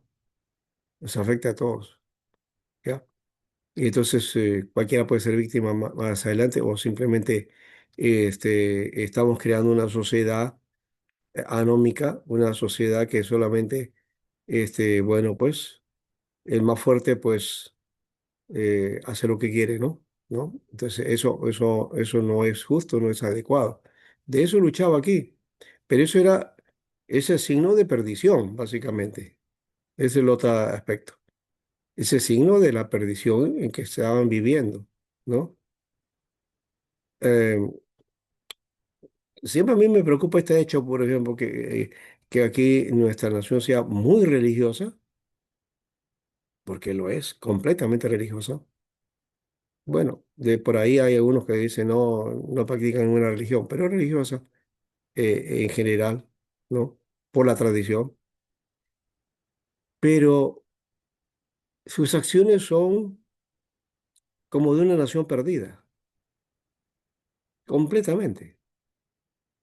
Y no es la única, no quiero generalizar, no obstante, de nuestro pueblo, en Latinoamérica y en el norte y en Europa y en África. ¿Sabe? Hace un tiempo atrás me acuerdo que se hablaba mucho, y todavía en algunas misiones también se habla, pero se hizo muy popular por la década de 2000, esto de la ventana 1040, fines de los 90, comienzos de 2000. Uy, todo el mundo hablaba de que la zona donde se concentraba más pecado en el mundo era la ventana 1040. Y eso apuntaba a la África, Asia, China, la India, todo eso, ¿no? Ya, está el pecado, ahí están los demonios actuando ahí, ¿no? Ya decía. Y yo siempre me pregunto, ¿y qué? ¿Acaso acá no actúan los demonios? Solamente ya están los demonios y acá no están. ¿Mm? ¿Las operaciones de maldad solamente se han centrado allá? No. Eso es tipificar o estereotipar una nación, ¿no? Por eso no estamos diciendo nosotros que hay una nación mala. Hay naciones malas. Hay naciones pervertidas, sí, pero no podemos calificar una más que otra, ¿no? Porque eso le corresponde a Dios. En todo caso, lo que hay que hacer es denotar y denunciar el pecado, porque todo eso se llama pecado.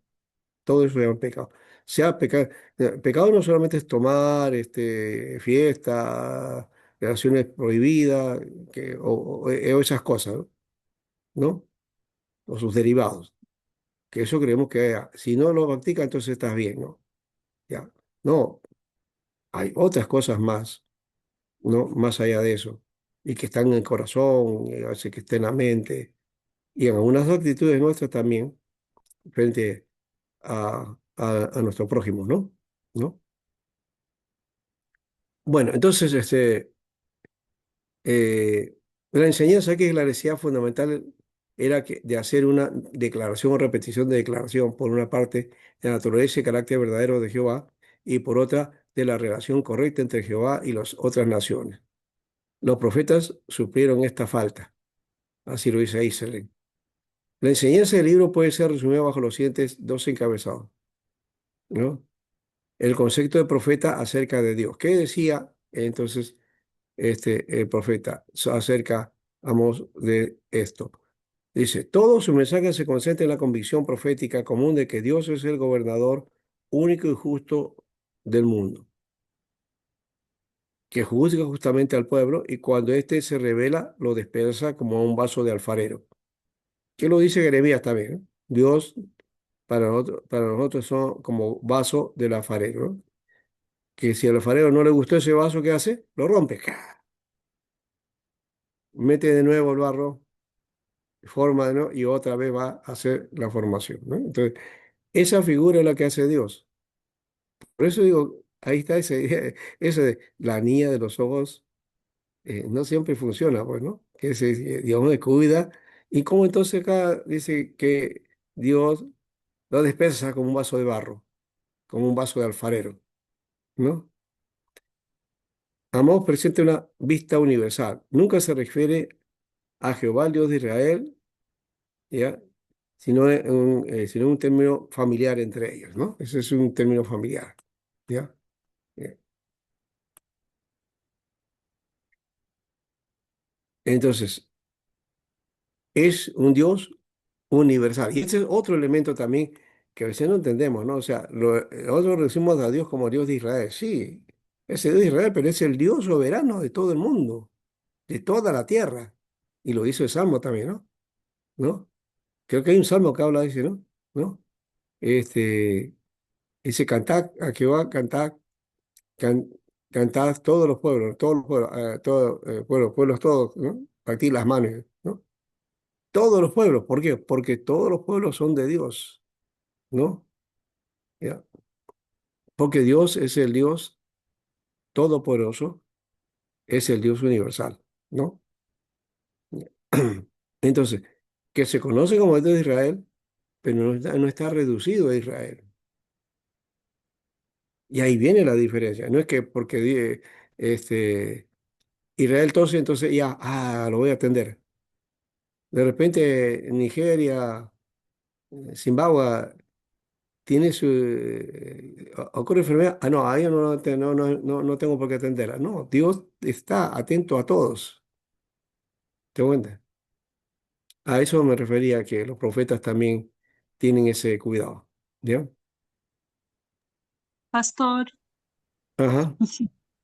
disculpe, pastor, pero cuando usted hablaba de los estereotipos y a veces eh, estigmatizamos, o como decía usted sobre la ventana 440, ¿no? Que 10:40, a veces 10:40. Sí. nosotros nos ponemos con el dedo acusador, pero tenemos que recordar la palabra, pastor, y cuando nos dice Juan, en primera de Juan 5:19, el mundo, ¿no? El mundo entero yace bajo el poder del maligno. Sí, ese es Entonces, verdad.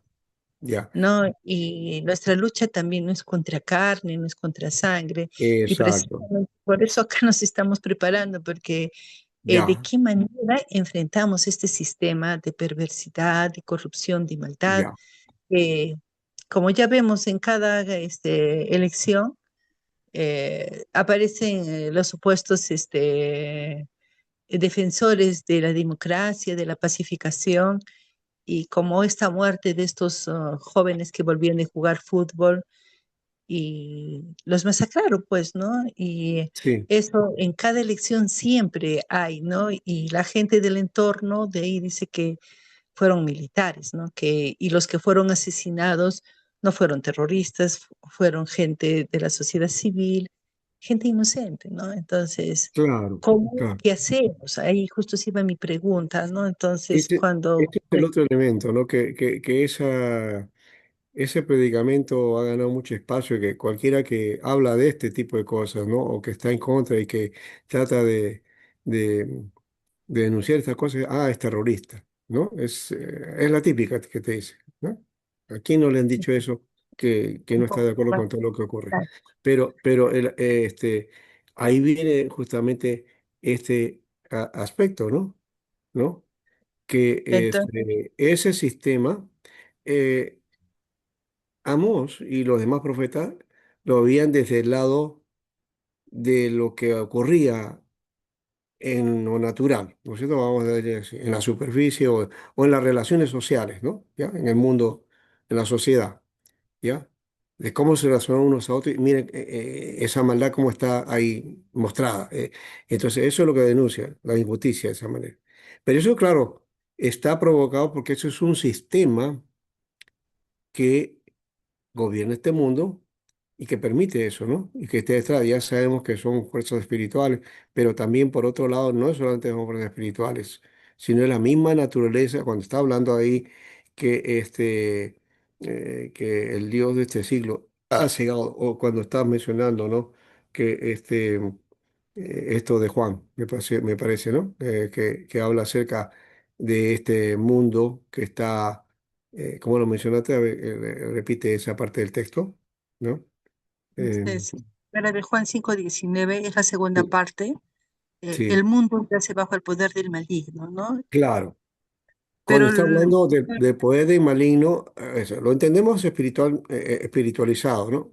Hay un mundo celestial que domina toda esta cosa y domina lo que ocurre acá, sí. Pero cuando está pastor, hablando del maligno es del sistema ya, maligno que tenemos en este mundo. De eso. Sí, hermano. No, yo le decía, contextualizando ahora a los profetas menores que estamos tocando este tema, si ellos estuvieran dentro de nuestro contexto actual, los terruquearían, pastor, a ellos, porque Claro, ¿por qué no? Porque este mensaje es así. Es lo que ha ocurrido ahorita con todas las diferencias que tenemos con el Papa, pero que él ha mostrado, dice, no, yo soy por la paz. Y comienzan a denunciar lo que dice, que es un débil, que es así, que está a favor de esto. Y cuando tratando de tergiversar el mensaje de él, que es un mensaje profético, o sea, están tratando de destruirlo de alguna manera para callar su mensaje, que al final ha llegado, porque ese mensaje es justamente el mensaje del Evangelio. Eso es lo que ocurre hoy día también. Y los la profetas sí, etapa de hecho que lo primero, no solamente lo habían interrogado, ya los hubieran matado, como hicieron también en esa época, recuerda, porque estos profetas no es que allá vivieron tranquilos todos, ¿no? No, el pueblo no los quería, no los querían, ¿ya? Dicen que Isaías murió aserrado, dice, ¿m? Jeremías lo metieron en una cisterna, ¿no? Lo metieron en una cárcel.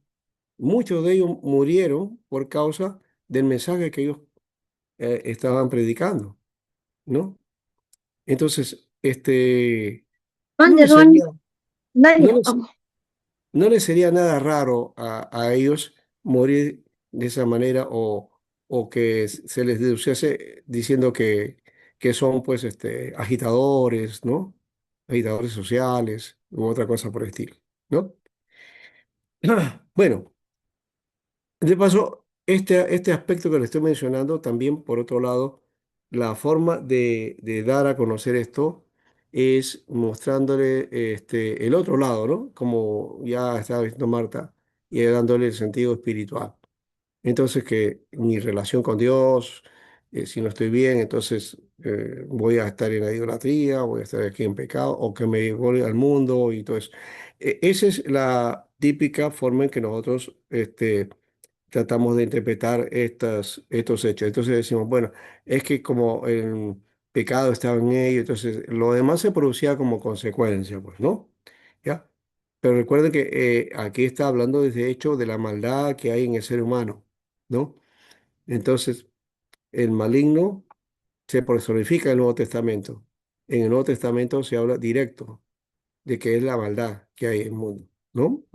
Entonces, hay un sistema, y por eso dice en Juan, ¿no? Dice, no améis al mundo, ni las cosas que están en el mundo. ¿De qué está hablando? De este sistema, de esta forma que se manifiesta ese sistema. De eso está hablando. Sí, hermana Marta. Sí, pastor, justamente lo que dice la hermana Blanca. Bueno, en Romanos 12:2 dice, no, no os conforméis a este siglo, o sea, es no adoptar los valores corruptos del mundo que ha Ujú, habido desde antes, como menciona ahora en los profetas, ¿no? Que está mostrando y actualmente también lo estamos viviendo, ¿no? Y en Juan 17, del 15 al 16, también menciona que Jesús dice que estamos en el mundo, pero no somos de él. ajá, así es. Y Mateo Así es. 5:14 dice, vosotros sois la luz del mundo. Pero, claro, la hermana justamente dice, ¿no? ¿Cómo deberíamos actuar nosotros como creyentes frente a estas situaciones? Realmente es bastante aberrante el día a día que pasamos, ¿no? Ujú, Por ejemplo, hasta en una cola que uno hace, otro empujando, empujando, se va más adelante mm, y en eso, o sea, tampoco nosotros, no por el hecho que somos cristianos, nos vamos a quedar y al final, ¿cuándo vamos a salir? A las 5 de la tarde y cosas así. ujú. En todo sentido, realmente está bastante dificultoso, ¿no? El día a día, pero nosotros, bueno, cada día pidiendo nada más la sabiduría del Señor para poder actuar. Así es, sí. No, y lo otro que les mencioné es que también podemos tener esa lectura espiritual. Hay mucha gente hoy día con esto de la guerra espiritual y otras tendencias, espiritualizan que hay ángeles o demonios que están dominando, principados, que no sé cuánto y todo eso. Y que entonces ya no le echan la responsabilidad al ser humano, sino a, a los espíritus que están alrededor. Entonces lo que hay que hacer es expulsar esos demonios, expulsar todo, ¿no? Hacer guerra espiritual. Pero eso es, olvidamos de la realidad y la responsabilidad que tenemos los seres humanos frente a esto, ¿no?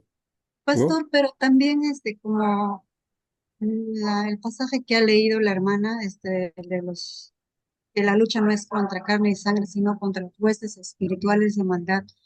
Según cada país, cada pueblo, hasta los cerros tienen sus nombres, ¿no? De lo que lo hacen. Eso existe, ¿no? Es la realidad de la cultura que aún las Claro, empresas grandes lo ya, llevan ¿no? perfecto. Entonces creo que todo eso, va a más allá, ¿no? De nosotros de saber más y agarrarnos más de Dios y de la palabra, ¿no?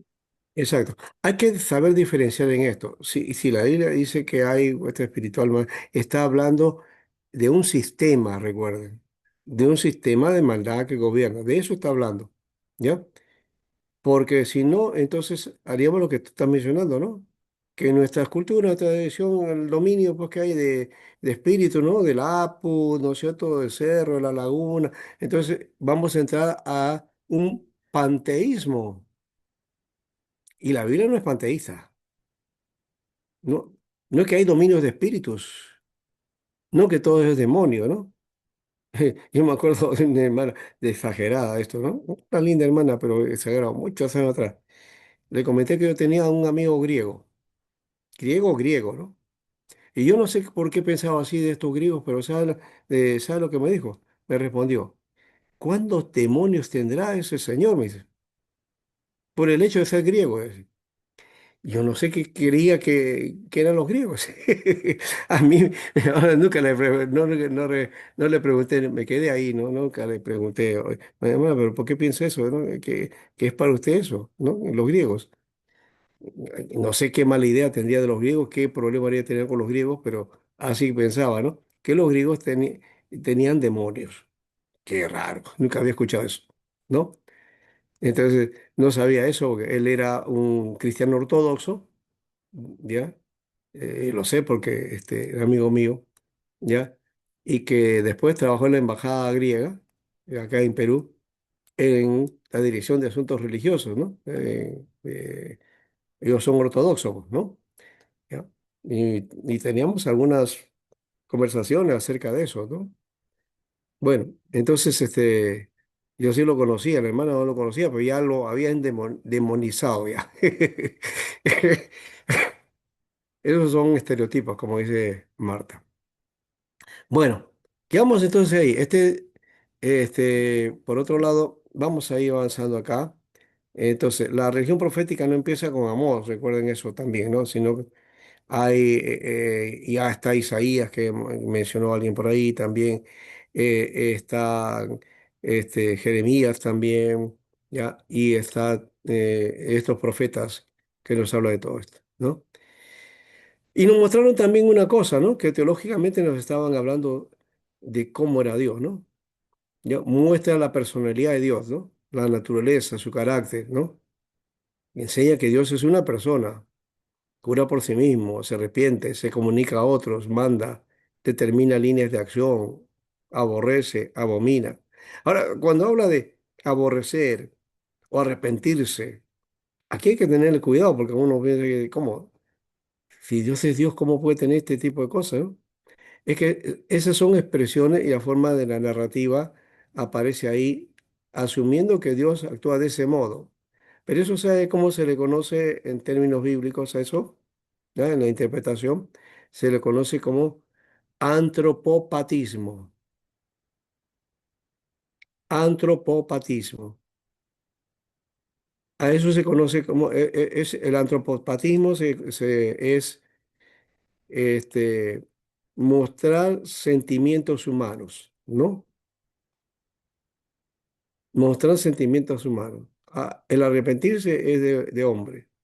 Aborrecer, abominar es de ser humano, ¿no? Entonces, esa es la forma en que se expresa o expresan acerca de Dios. No es que Dios aborrece, no es que Dios abomina, exactamente. Y habría que ir en todo caso al texto hebreo, al original, para ver si esas palabras son las que combinan o es que se ha traducido así para hacerlo entender el asunto aquí, ¿no? Entonces, el asunto es que se muestra con sentimientos humanos, ¿no? Y ustedes saben, pero los seres humanos pues tenemos de todo, ¿no? ¿No? Podemos amar y aborrecer, ¿o no? ¿No? Entonces, eso es parte de decir, bueno, más allá si eso es bueno o malo, es lo que tenemos ahí. Lo otro es la omnipotencia. Dios es omnipotente. No hay nadie más como Él. No, no hay nadie más como Él. Se ven los hechos de creación. Tiene control sobre la fuerza de la naturaleza, ¿no? La supremacía de las naciones también, ¿no? Y también los títulos que Amós usa respecto a Jehová, ¿no? Él utiliza varios textos, varios títulos acerca de Dios con respecto a esa omnipotencia, esa soberanía de Dios, ¿ya? Y lo otro es la omnipresencia que da a entender en los capítulos 1 y 2 y enseñada en el capítulo 9 versículos 2 al 4, ¿ya? Entonces, en alguna manera, sin querer queriendo, miren, no sé si lo había visto así, Amós, ¿ya? Pero Amós nos da, no sé si decir un poco de tratado, pero es un tratado de teología. Si no es un tratado de teología, por lo menos nos comienza a dar, hay un tratamiento teológico, ¿no? En el pensamiento y el mensaje de Amós, ¿no? Cómo presenta a Dios, cómo lo muestra a Dios, por encima de cómo es el pueblo, ¿no? ¿No? Entonces, esto creo que hay que rescatar acerca de Amós, ¿no? Entonces,